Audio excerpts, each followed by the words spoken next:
Welcome to the Business of Soil Health. I'm Patrick Smith, the founder of Soil Upside. And I'm Sammy Telleton, the co-founder of FarmRaise.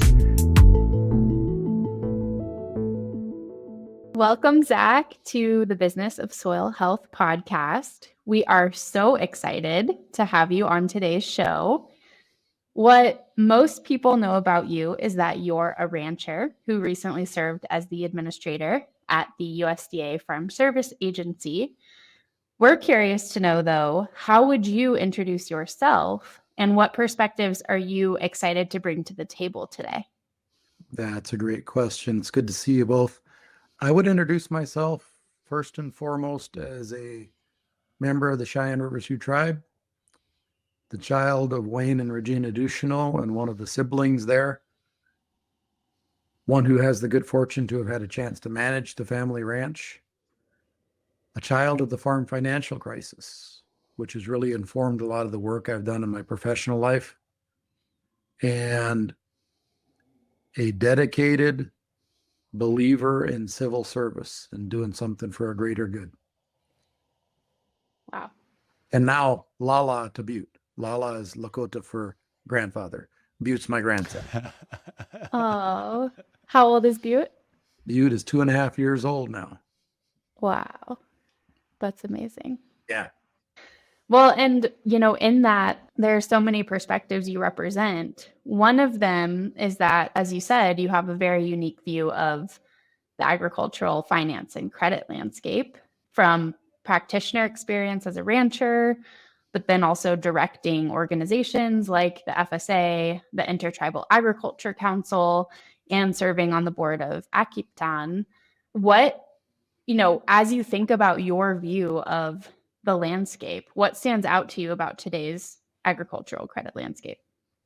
I think the biggest challenge that we have to overcome in ag credit that still remains, we're getting closer, but we treat capital like a hybrid seed and expect perennial results. And until we change that, we're going to continue to have short-term perspective. Our producers are going to feel confined in the next 2 years and not be able to think about the next 5 or 10, or heaven forbid, generational. So what we hope to do in the next iteration of my professional career is demonstrate that can work. That's great. Yes. I love that analogy too that you used, a hybrid seed versus the perennial landscape, perennial crop. That's really illustrative and speaks to your history as a practitioner. Well, there's a lot more to that metaphor too, Sammy. If you think about the reality of that hybrid seed, it gets planted often into cultivated and tilled soil. Then there's a harvest and you take all of it off, and maybe there's a few of them that drop off and they try to grow back. But the first thing we do is we go and kill that with weed killer, or we turn it back over again and start all over again. And that's the capital cycle that many of our producers are stuck in. And what we hope to do is deploy that seed, deploy that capital for the long term, take a sustainable harvest that lets that continue to grow out in that ecosystem. Hey, Zach, Patrick here. One of the core, this may be what you're alluding to, but one of the core financial mechanisms of ag now in the US is annual operating loans. And so I'm curious if you see a future to that, or maybe this is a bridge into talking about your new venture, but where do annual operating loans, where would they fit ideally in your view of ag financing? In my ideal view of agriculture financing, producers would amass enough working capital from their existing production income, having a surplus of production, so that their entire annual operating budget comes from a bank account and not a bank loan. Because then we have producers who can see themselves in opportunity and see themselves taking part in all of the great things that we had to offer in the Biden-Harris administration, value-added ag, local food promotion. If you don't have enough money in the bank to guarantee that you can operate the next year, you are a victim in a conversation instead of a stakeholder. And don't get me wrong, there are some great bankers out there that see opportunity in people. But far too often I've been exposed to the reality where a producer sells their production, settles up all of their accounts, and then has a conversation with their lender about how much they can borrow, which drives what they're going to do for the next year.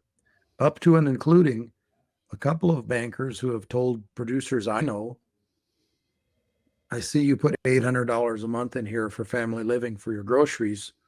We're only going to be able to give you $400 a month. Hmm.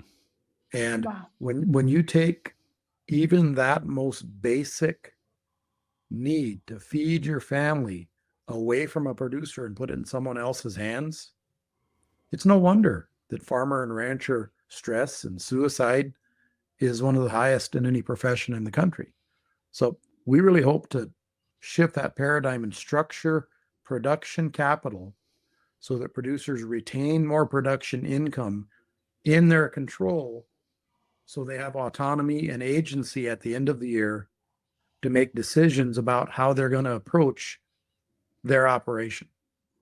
To what extent do you see this dependence on annual operating loans as the system creating dependency versus individual discretion and decisions that producers are making?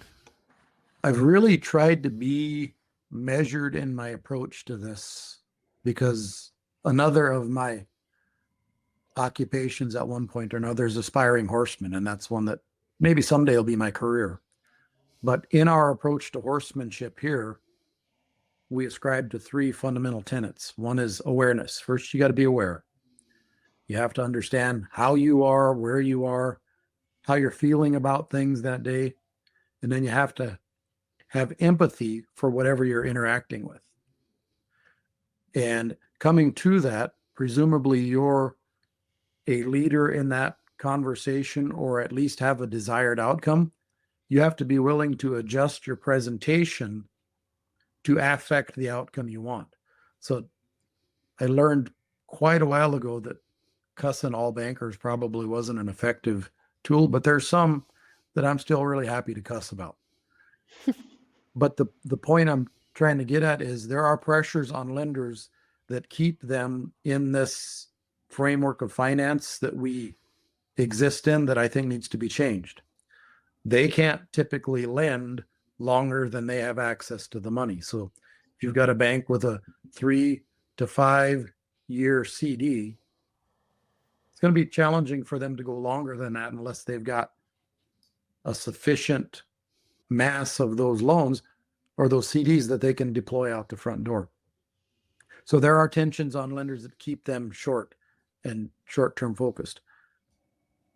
However, when you bring to bear the fact that the United States government can and will step in there and guarantee against up to 95% loss, it starts to erode that rationale for not going longer on these type of transactions.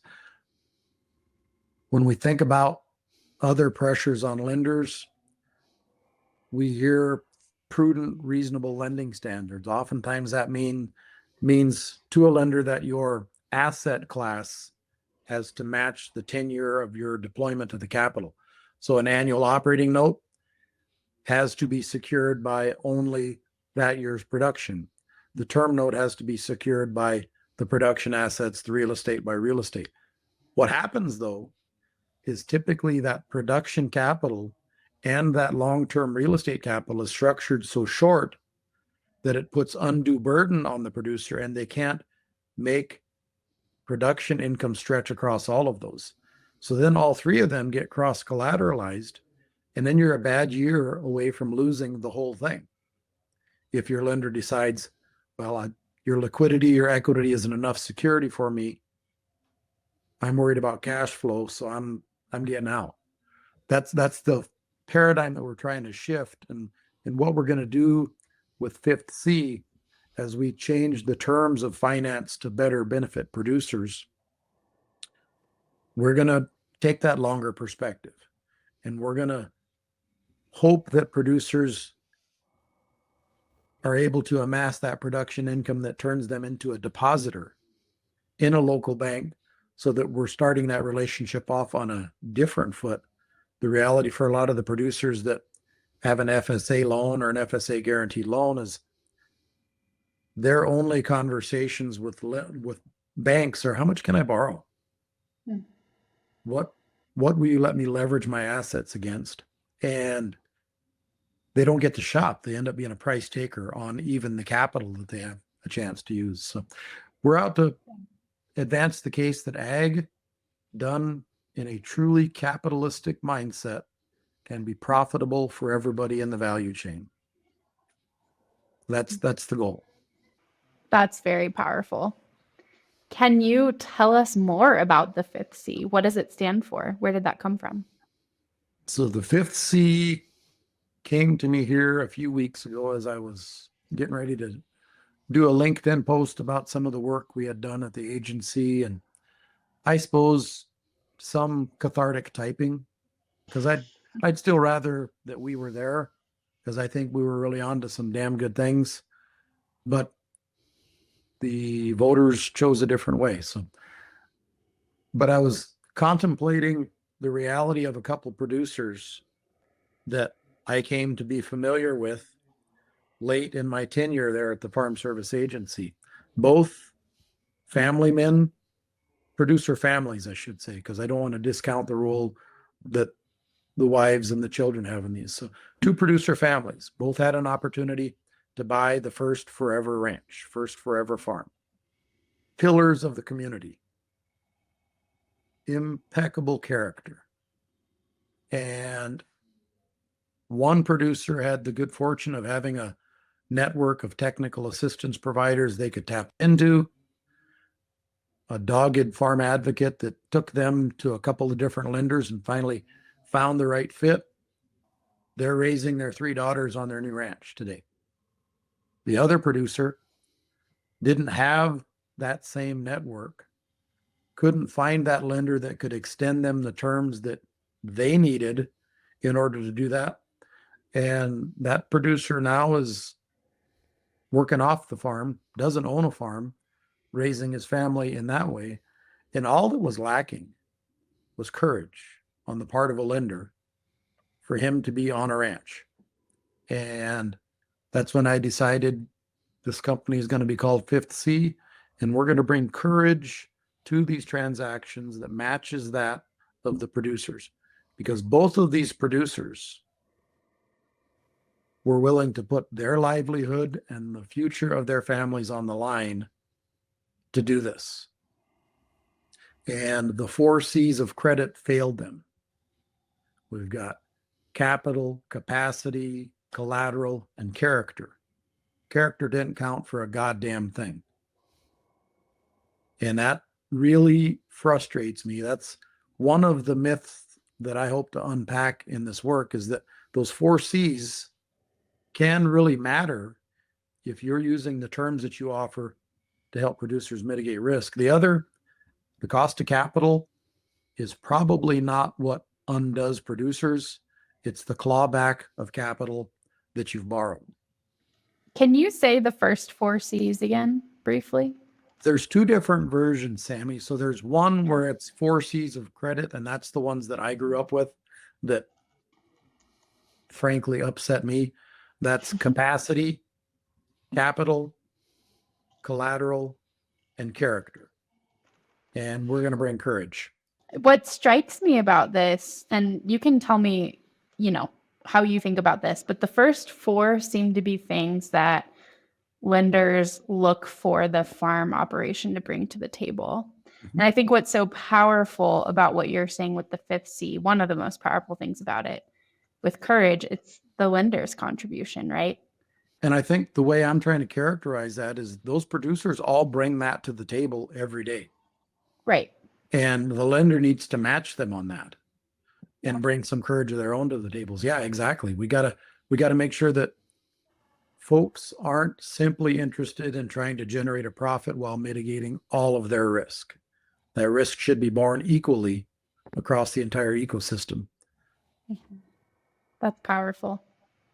You talked a little bit, right, about the terms. So how do we make courage tangible in the fifth C as an organization, what are some of the terms that you all are looking at to help embody this in a more tangible sense for the farms you work with? So there's a couple of ways we can explain that, but there's first one producer that I'd like to talk about who has poorly structured debt at terms that don't fit what they're trying to do. And it's a cow-calf operator in the northern tier of states. That producer came to the Farm Service Agency in the fall of 2023 after hearing some loudmouth talk about FSA being a better place to finance and maybe a chance to refinance, and asked the local office, hey, can I come in there and take a look at getting refinanced? And the local office said, well, you're already at a bank, so we can't finance you, which isn't true, but it's kind of the indoctrination that our local staff get sometimes, lender of last resort. So the producer calls me and I say, well, yeah, that's maybe not accurate. Maybe that particular staff member hasn't had the training yet, but let's talk about your situation. Let's come to an understanding and see what we could do. So the producer had $160,000 in term debt, due and payable in 2 years.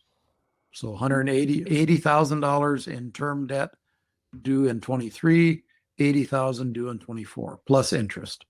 Interest rate was nominal, probably 6%. But they also had $100,000 in annual operating capital that they needed to bring that calf crop to market. Well, in the fall of 2022, because of the structure of their term debt and the fact that all of the operating capital is clawed out of their operation every year, they ran short and weren't able to make the whole term note payment.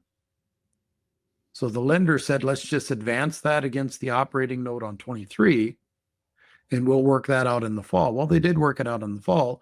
So in addition to having the $80,000 term note due in the fall of 23 and the $100,000 annual operating note due, they had a separate $40,000 operating note due. So 40 plus 100 plus 80 is $220,000 in capital that they needed to come up with in one production year, plus interest. So for the sake of conversation, let's say that was all $20,000 worth of interest. What could have happened and what should have happened and what I hope will from now on at the Farm Service Agency is we'll take a look at whether or not the rates and terms offered to that producer by commercial credit are meeting their actual needs. I'd say if you got a producer that has a off-farm job that doesn't want one, rates and terms aren't meeting their needs. But that wasn't a topic of conversation that was taken up. But that producer was paying $240,000 to access $320,000. What could have happened was we could have said, yes, we'll refinance you. Let's do it at this opportune time. And you go and deposit $240,000 in your local bank. And you pay us $32,000 a year starting next fall. And just do that from here on out, and we're going to be in good shape. Think of the transformation that would happen in that producer when they go into that bank with a $240,000 deposit and say, how much can you pay me to put my money in your bank? Oh, you don't think you can pay me any? Well, thank you very much. I'm liquid now. I'm going to go up the street and we're going to see what kind of deal they'll do, because my financing is at the Farm Service Agency. Fundamentally shift the paradigm on that and make them a stakeholder in that conversation. So again, I'm trying to be better at this and acknowledge that lenders have pressures. So the local staff said to the producer, if we do this for you, what are the lenders going to do? And that's when I cussed. I don't give a goddamn. Sharpen your pencil and do better. But that doesn't carry much influence with the friends in the lending community that we've garnered. So I started to look at it through a lender's perspective. Now, those three notes that I talked about were at 6.5%, 8%, and 9% respectively. The lender could have offered the producer the same deal hey, let's just refinance this and term it all out. You're well secured. We can go get a 95% guarantee. But here's the catch. Interest rates are trailing up. We're going to need a 10% return on our investment, but we'll term it out 15 years. That producer then becomes a depositor in that same bank where they can have a cash secured operating line if they need to, but most likely they can operate from cash because they're putting $240,000 in the bank. So an entire year of cash operation with a reserve, with some opportunity to expand and plan for a different future, and a payment next year of around $55,000, $60,000. So ongoing retained production income opportunity of over $150,000. We have fundamentally changed the life. We've fundamentally changed that microeconomy and got a good foothold in changing that community. So we have to ask ourselves, why wouldn't a lender do that? Why wouldn't they go out there and say, hey, I can get a 10% return and a 95% guarantee and serve you better? Well, again, we've got a producer that's pretty well portable now. You can't go to the bank up the road if he's kept in that extractive cycle where there's no production income left at the end of the year. So that's what could be if all lenders found the way to take this approach. It works fantastic with production income. Real estate, I'll go to my grave saying the FSA should be doing all of that. The limits should be higher. There should be pre-approval, because those FSA direct farm ownership loans operate at a negative cost to the taxpayer. And I'll say that again for effect. They operate at a negative cost to the taxpayer. It's good social policy, it's good ag policy, it's good fiscal policy. Somehow or another, we got into this system, this paradigm where if a producer is making money, the FSA felt obliged to make sure that a lender was getting roughly half the profit. I don't ascribe to that. I think lenders should get depositors, and they should use their position in the fractional reserve system to turn that money out into the community so that it stays out there longer. Another scenario is, let's take a brand new producer. Let's say each of you, Patrick and Sammy, have the same operation that you're trying to get started, and you've got $100,000 in capital needs. Doesn't matter what operation it is.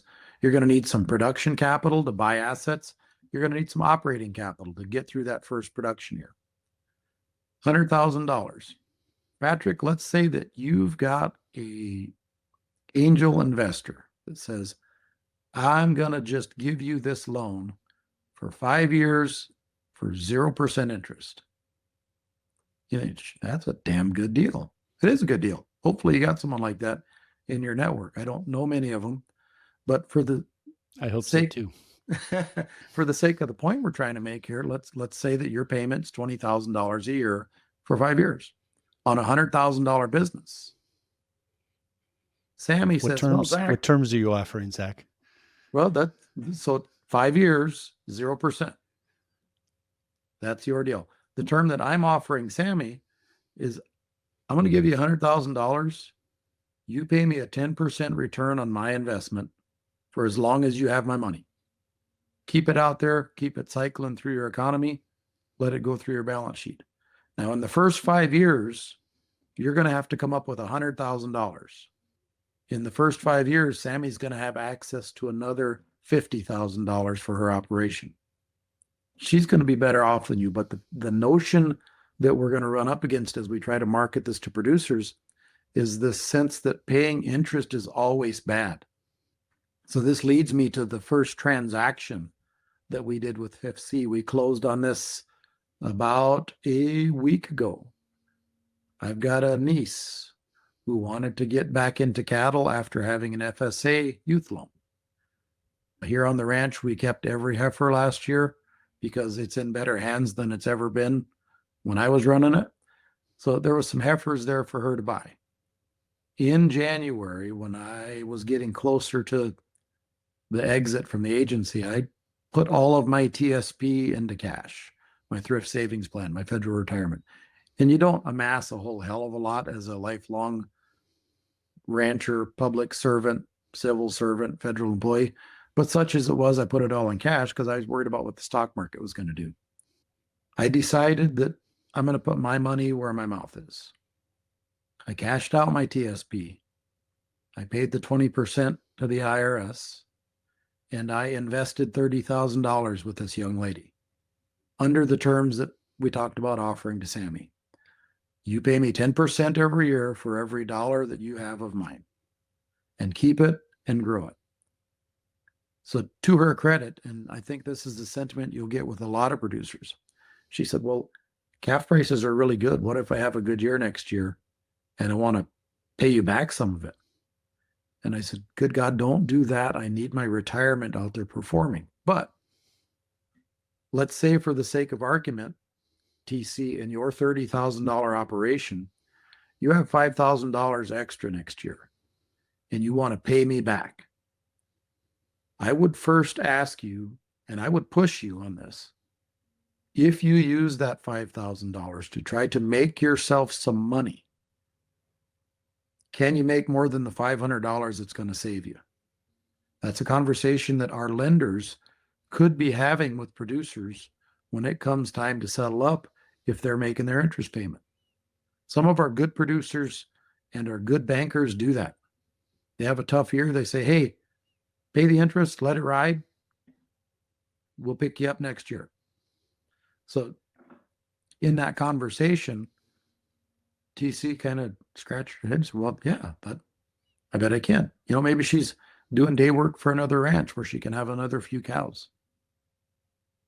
But just by changing a few words and numbers on a piece of paper, she sees herself an opportunity as opposed to seeing herself having to have a job or two just to support this. I don't know the math right off the top of my head, but $30,000 at a bank is going to be at least $6,000 a year. And then you're going to put 8% interest on it. So you're going to be about $7,500 a year if she does that same thing with a bank. And the bank isn't going to say, hey, this looked like you had a good year. Let's see what you can reinvest. They're going to say, give us ours back. So that's the fundamental change that we're trying to move here. Longer term deployment of capital with a market rate return, because the long-term goal of this is to recruit some of the capital that we've all been in the same rooms trying to access. Philanthropic capital is a great opportunity here, but we need to transcend the program side of philanthropy, which is 5%, and get into the 95% and start talking about the institutional investing capacity. Because if we've got an institutional investor that wants to get long on their money for a 10% return, I can find you producers like this all over the countryside pretty damn quick. Zach, in this example, what happens if she can't make her payment to you in a year on that 10% payment? What happens in that case? I will answer your question with a question and then an answer.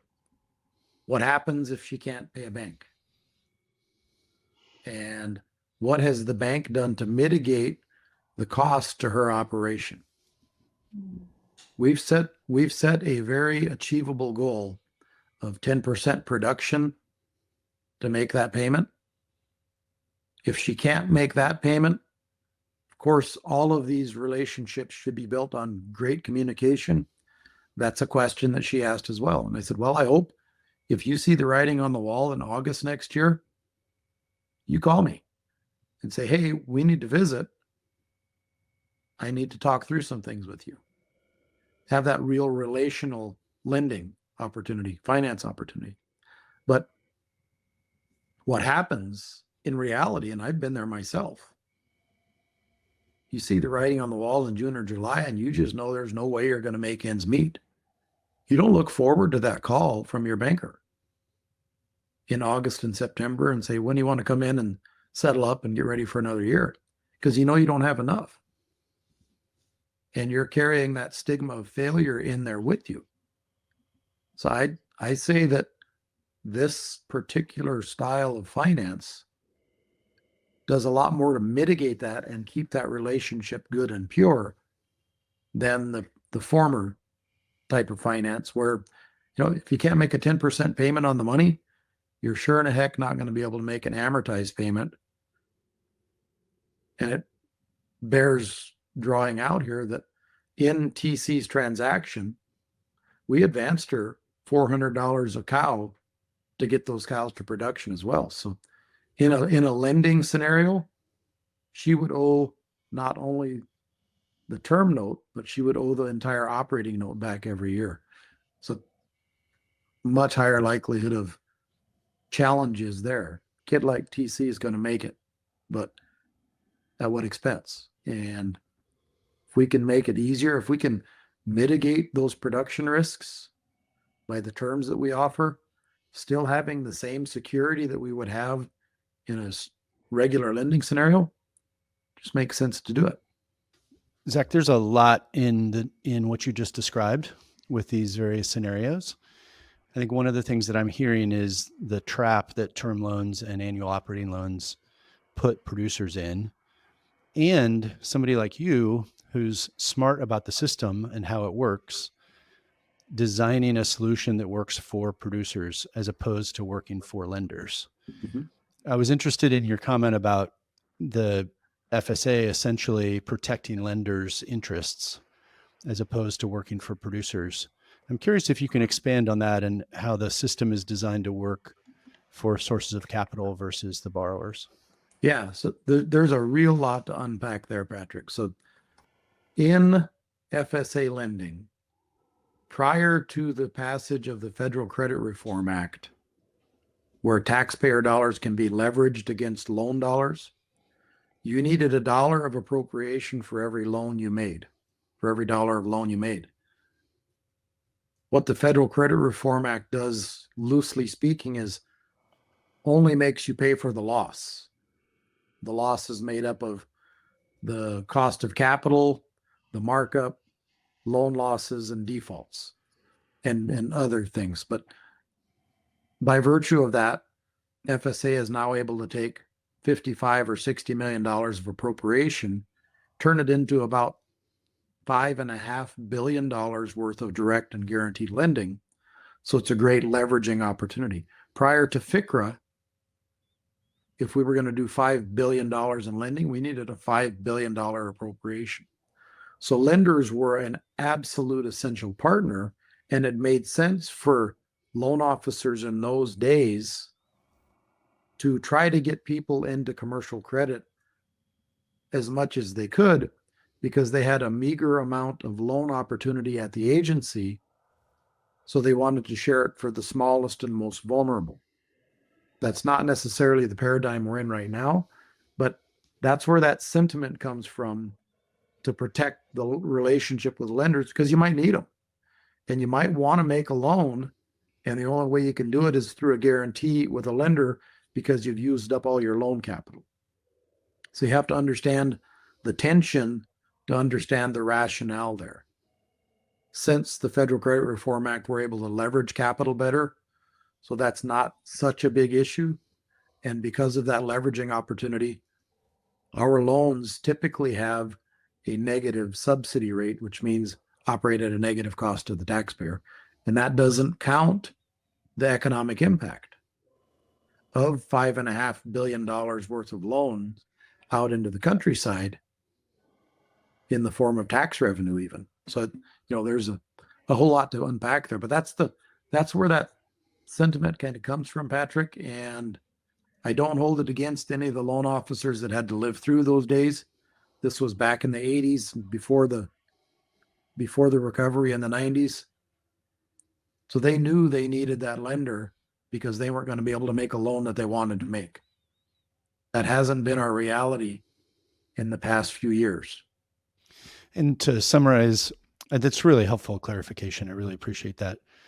To summarize your take on this with the fifth C, it sounds like what you're trying to do is reconcile a world where there's solid interest paid and it's designed in a way that supports the producer. It supports their autonomy. It supports their long-term view on investing in their operation. Yeah, I suppose it's not. I suppose it would be accurate to say that what we're trying to do is prove that this can be profitable and provide a market rate return in hopes that federal policymakers might take a look at that and contemplate that at the taxpayer's cost of capital.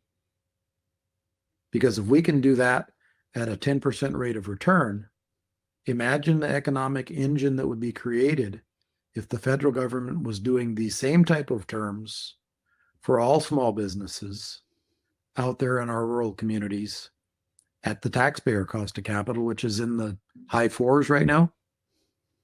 And we could let that money circulate out there. And I don't think that necessarily needs to put us at odds with our friends in the lending community, in the banking side at the very least, because they're going to have deposits and they can cycle those deposits through their community. So it's a fundamental reimagination of how we finance rural America, how we finance the economy, and what the role of the federal government is. And I'm a big believer in the federal government's capacity to do good for all. And how do you counter the narrative of paying interest is such a negative? It feels like taking a pound of flesh. I don't think you can counter that except with the actual numbers. And that's one of the reasons I used the scenario that I did earlier with you and Sammy each having the same capital needs. Sammy has $10,000 to put back into her business at the end of year one. So she's effectively got $110,000 in capital. You've got to come up with $20,000 somewhere to make your first payment, even at 0% interest. 0% interest is not a good deal if the term of the capital is too short and too extractive of your production income. Now we're back into that hybrid seed model. Sammy's got perennial crops.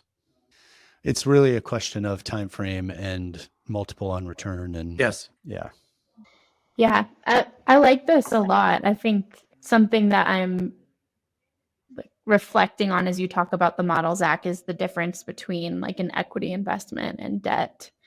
And this concept of you're essentially like creating this endowment in the farm, right? Where it's spinning off, the farmer is able to create value based on this initial investment and then spin value off and reinvest from that. And, I'm sure there's a lot of nuances. At some point, you're going to need the cash you invested and the interest to support yourself in retirement or whatever. So there, you do need to recoup that value, but it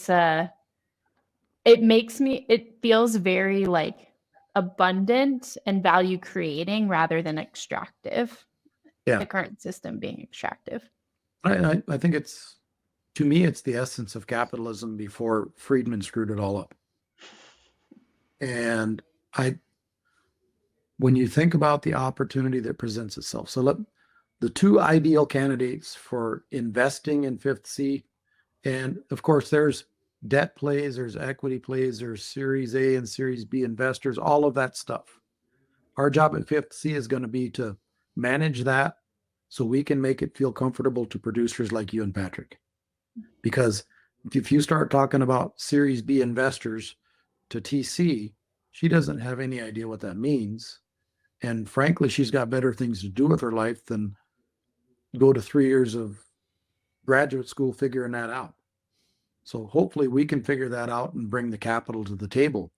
But the two ideal entities that I'm thinking about for investing in Fifth C are your institutional investors, whether they be a land grant university serving rural America and their endowment, or a philanthropy and their endowment that's perpetual in nature really playing the long game out here to meet their mission. Those are two that are institutional investors. The other, imagine, Sammy, in the scenario that we started you with.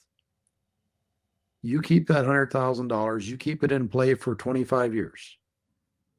You invest $5,000 a year back in your business. You put $5,000 a year into the pension fund that we're using to finance you. Now, when you get to that average age of the farmer, you can take a look at your reality and you can say, well, the next generation's ready to come in here and do this. I don't need to feel the pressure to liquidate assets to retire because I know my pension fund's been out there working for other producers just like me.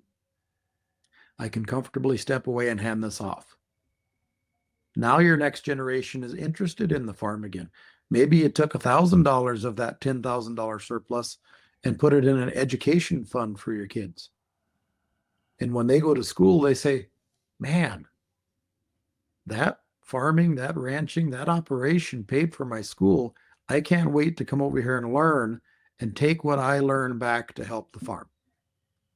We fundamentally changed the system by getting these institutional investors to help get their capital aligned with where their mission is in fewer transactions.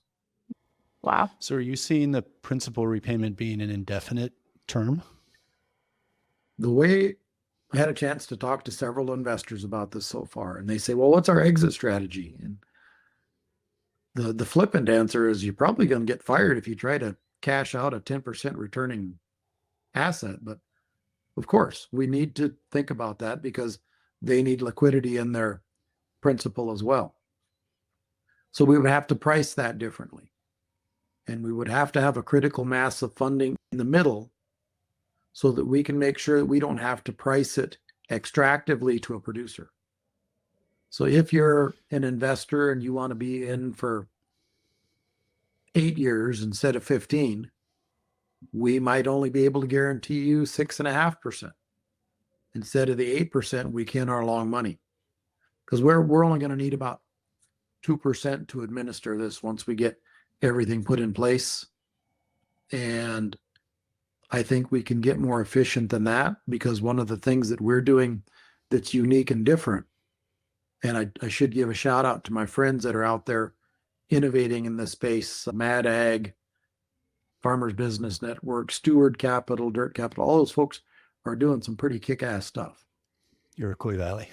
But yeah, Iroquois Valley, but Yep. they're wanting conversion as a price of doing business. And what we're doing is we're saying, hey, if we just treat you right financially, you're going to start doing good things with your money. We're going to make sure you have the money to make the choice and give you that same opportunity that a philanthropy has with their CPI plus 5.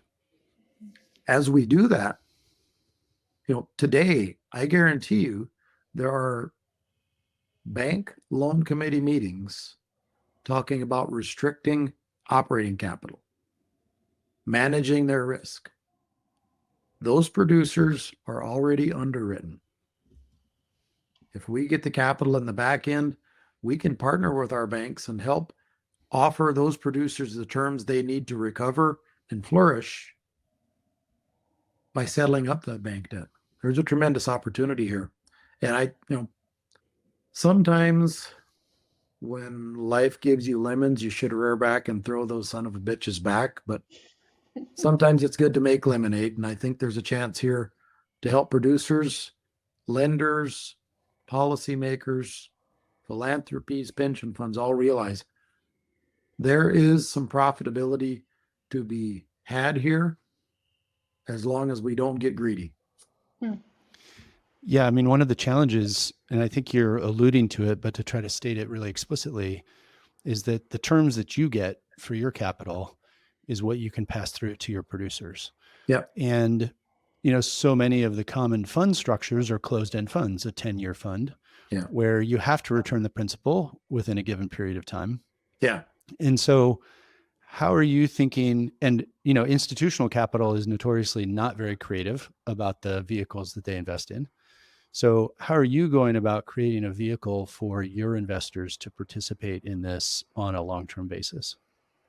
selling them on the stories of producers, taking a smiling picture of TC and her first ear tag around with me, sharing the realities of the thousands of producers I've had a chance to work with in the last 20 years of doing this, and demonstrating how this can work not only for the brand new producer who nobody will give a chance, but the 85-year-old producer who's done their level best to keep at this and has never not paid somebody interest in their entire 60-year career. Apply this universally across there, and the good is going to far outweigh any little bit of bad or any little bit of loss, which you're still going to have in any system. I don't believe that we have had the right confluence of events and the right body of knowledge presented to those folks to help them understand it's time to get in here. We can do this. We can do this better. Earlier, Zach, you mentioned you shouted out to, others in the space, Mad Agriculture, Steward. And one of the things that you spoke of was how a lot of the innovators in the space are tying in some kind of conversion or transition criteria in terms of practices, soil health practices, organic, et cetera. And that you actually think that if we just empower farmers with better terms and better access to capital, those best practices, the soil health practices, et cetera, will follow. And I think that's a really powerful theory of change, a really powerful thing to put out there, right? That it's the financial conditions that enable the practice change. And so I was curious, did I hear that right? And could you say more about that? Yeah, you heard that exactly right. And I've been a distressed borrower. That's another one of my careers. I've been that borrower who gets a call in August from the banker and says, we're only going to give you about half the money we talked about giving you for operating. And I'm left to finish out the production year without means to get the capital to do what I need to do to get the calf crop to town. I got a lending club loan and found a way to do it. The challenge that we have is that every producer doesn't have those opportunities.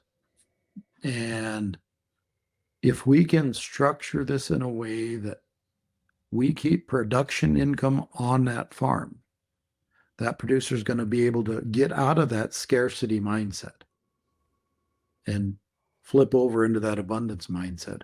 And I should, also want to shout out Akitan, the CDFI that we work to create at the IAC. They're doing great things too. Four Bands Community Fund, Lakota Fund. There's Pot Liquor Capital, dozens of them out there doing this. The challenge they all have that's unique is what Patrick said. I'm going to make sure I attribute that to Patrick and not me. Their funders are too short in the money. They can't get the 15-year investment that they need in sufficient funds to go out there and really do this work on a broader scale. So they have to target their work. I'm trying to push from the other end and help folks understand that this is an economic opportunity and this can be a market rate or better return.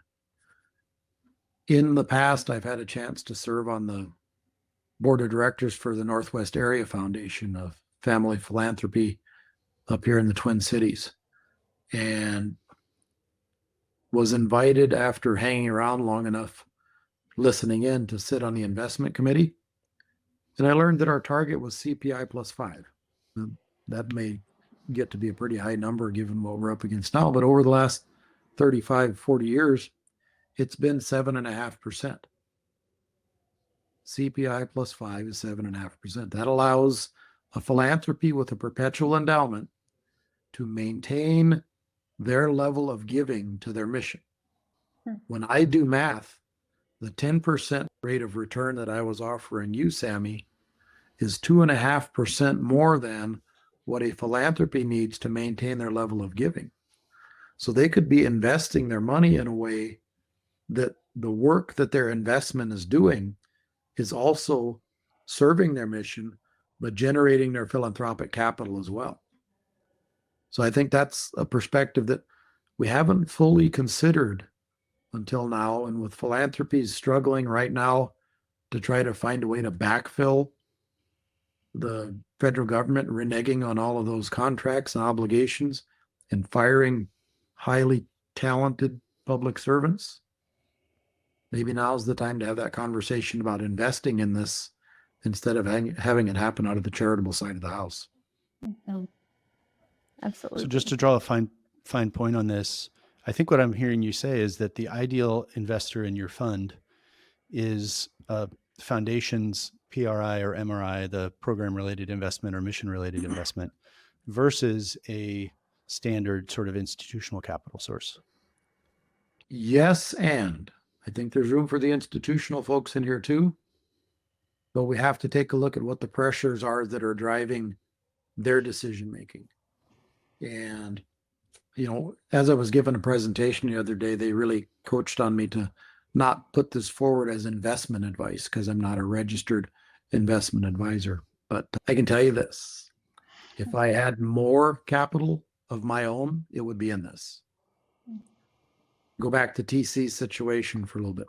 I've got $30,000 out there at a 10% return. When I get my $3,000 payment in the fall of 26, I'm going to find another producer to put it in. Then I'm going to have $33,000 out there. In 10 years, I'm going to have $125,000 outperforming at 10%. My exit strategy is leave it there till I need it. And then when I need it, take 10% out and let it continue to provide for me. It is going to function as a pension fund. It's an annuity vehicle.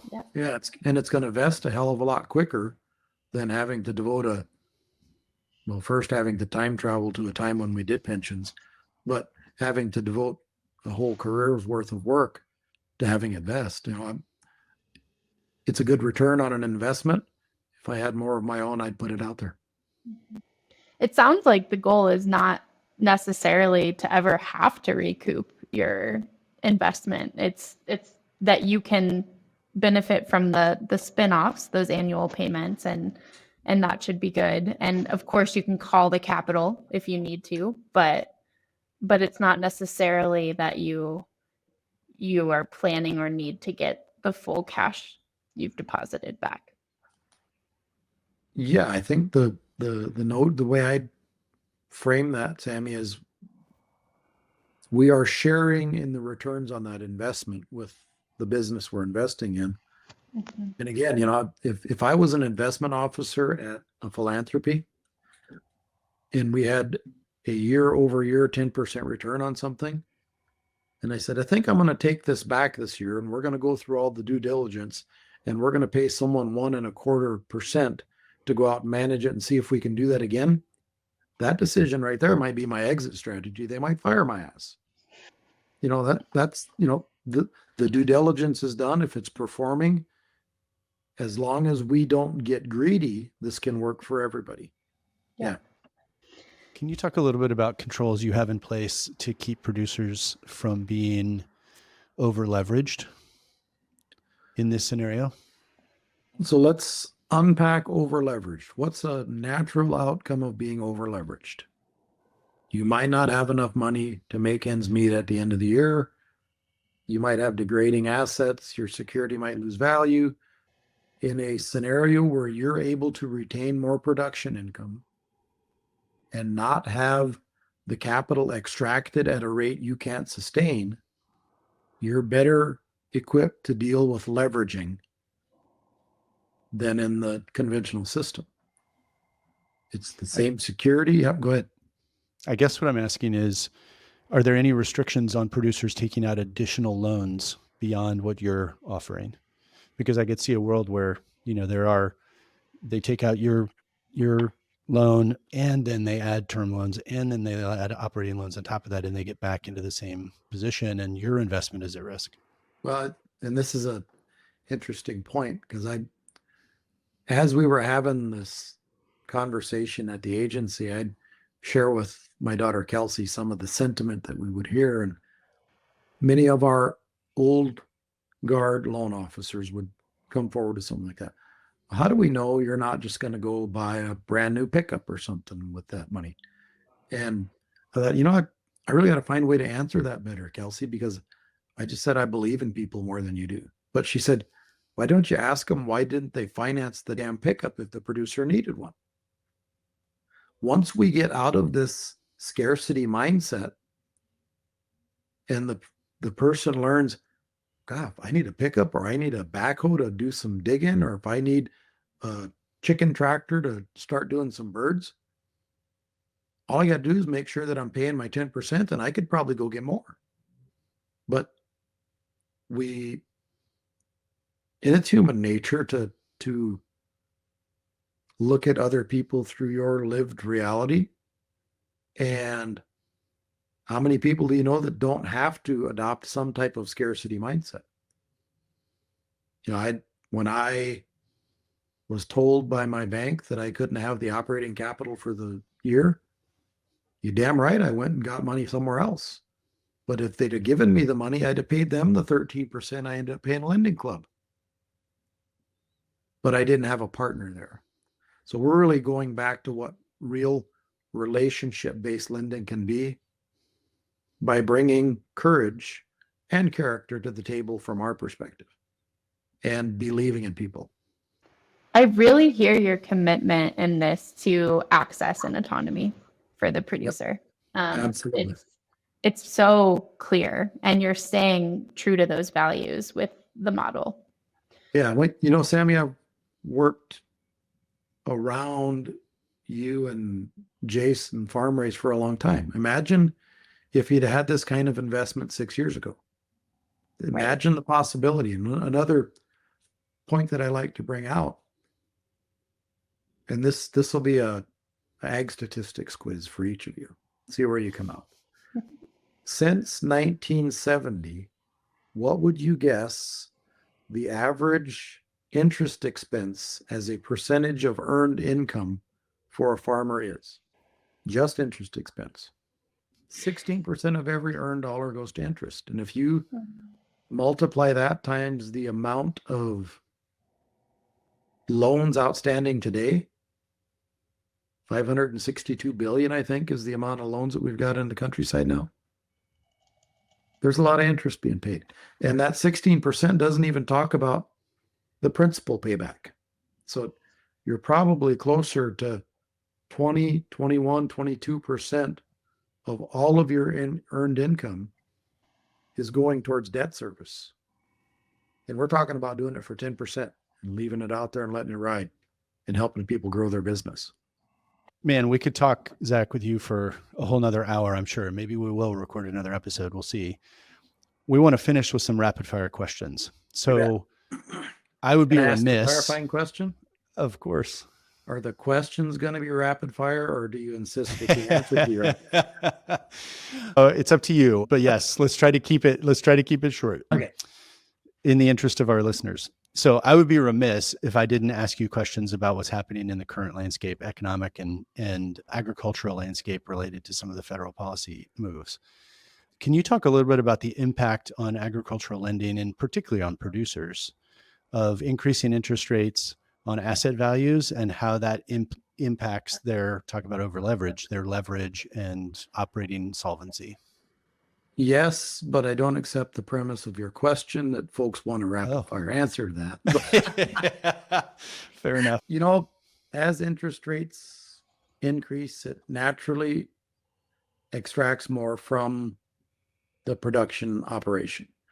One of the things that's important about what we've talked about today, we're talking about an above market interest rate in what we're going to deploy here. So we're higher than that, and we're doing producers a better service. It's the clawback of principal, the clawback of capital that puts producers in jeopardy. And it also serves to help diminish the production value of their assets. If a producer doesn't have any money for a repair fund, their tractors are going to fall into disrepair. If a producer has to pay every last money for debt service, they might not be able to take that multi-peril mortality insurance on their cow herd. And they might have to roll the dice and gamble. And if we help reframe this to help producers adopt an abundance mindset and understand that we're willing to extend ourselves to help them get there, I think we have a chance to help producers weather this a lot better. Is every single producer going to be successful? That is absolutely fairy tale thinking. There's going to be some that fail.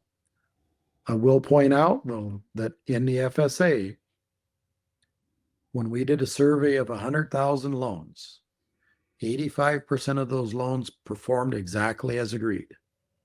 15% had some incidents of default, but from that 15% of all loans that had some default, the eventual loss rate to the government is less than 1% by volume.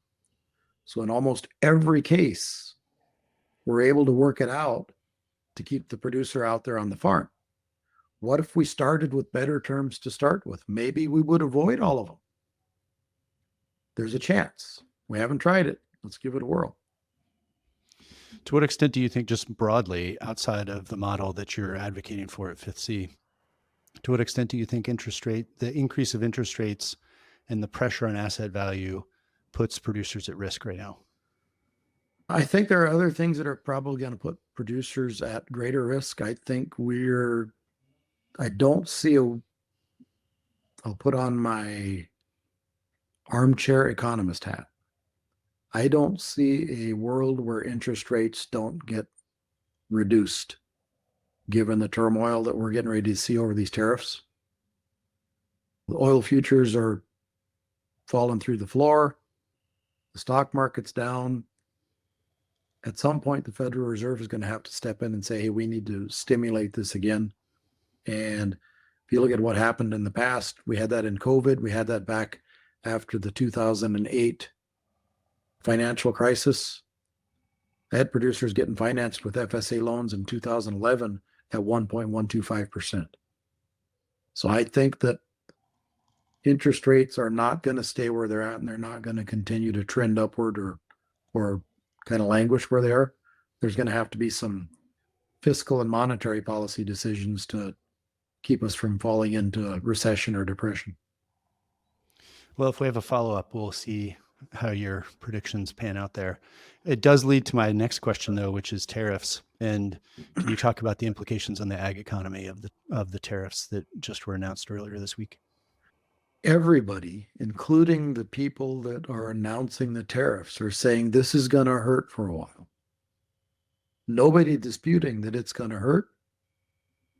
What I dispute is it doesn't have to. We don't have to be doing these things, and we can take a more thoughtful approach to governing, and we can take a more investment-based mindset. The notion that simply by charging products made in China 25% more or 32% more or whatever the numbers is going to do anything but cause prices to rise here as well is absolutely foolish. Because American producers of any of those goods have mouths to feed as well. And if they can charge 18% for what Chinese products are getting hung 32% for, they're going to have to do that. There's a better way to do that, and that's by ensuring they're financed right. Then they can compete on their terms instead of having to try to squeeze every last penny out of every last unit of production. It seems like producers are likely to get hit on two sides with the tariffs. One is on input costs and the other is on export markets. Yes, absolutely. I think so. And I in a presentation I was sitting in, I had a colleague talk about investing, financing agriculture. And they said it was a capital intensive, risky, highly volatile endeavor. And I'd kind of like to ask them today what they thought of their stock market portfolio. Because my 10% safe next year. I think if we take a look at investing in real things and real people in a way that's patient, in a way that has compassion, in a way that brings that courage to the table, we've got the solution. Sammy, do you have any rapid fire questions to finish this out? I do. It's just like sometimes I have to just sit and take in what Zach has said because it hits so strongly, which in a good way. Zach, did you experience any government inefficiency during your time in the FSA? Yes, I did, but it wasn't on the part of the government. Okay. So here, Yes. I'll elaborate. Yes. We struggled mightily to try to modernize our IT infrastructure at the department. And the challenge wasn't in the FSA staff or the USDA staff. The challenge was in the contracting process, where we were victim to the whimsy of external private sector contractors in those processes. That was tremendously inefficient. What I would rather have done is hire brilliant people, pay them what they're worth, and do that in-house on our computers in our systems. That would be efficiency, not outsourcing it to a private sector that can hold you captive to a 50-year-old technology because it makes them money. So that's one of the inefficiencies. And I got to pause for a minute since you opened the door. I got to brag on the team at the FSA, the USDA, and federal employees everywhere. God damn it, we're with you. We don't buy into all this malarkey. Keep it up. We're coming to help. Thank you, Zach. Yes, I really appreciate your perspective on that. And it's so important that there's nuance and truly like true understanding of how the systems work, what's at play, and what the real factors are contributing to quote unquote inefficiency. So thank you for that informed perspective. And real quick on that, there is a inherent strength in bureaucracy. It helps you stay on course. It's like driving an ocean liner. You wouldn't want that thing to be able to turn on a dime anyway, because people are going to fall over the edge. So there's a strength in that bureaucracy. And the problem that we have is that this current iteration of the federal government, instead of making the case for what they believe in and trying to steer that ship in a different direction, wants to blow the damn ship up and put everybody on lifeboats.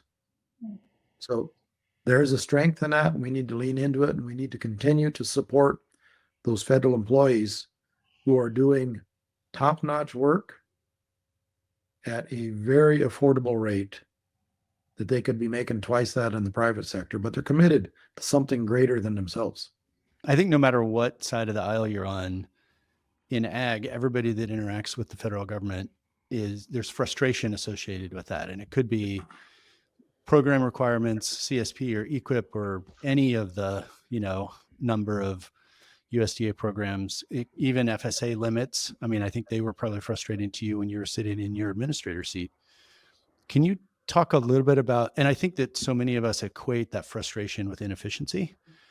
Can you talk a little bit about that frustration that we feel in interacting with USDA programs?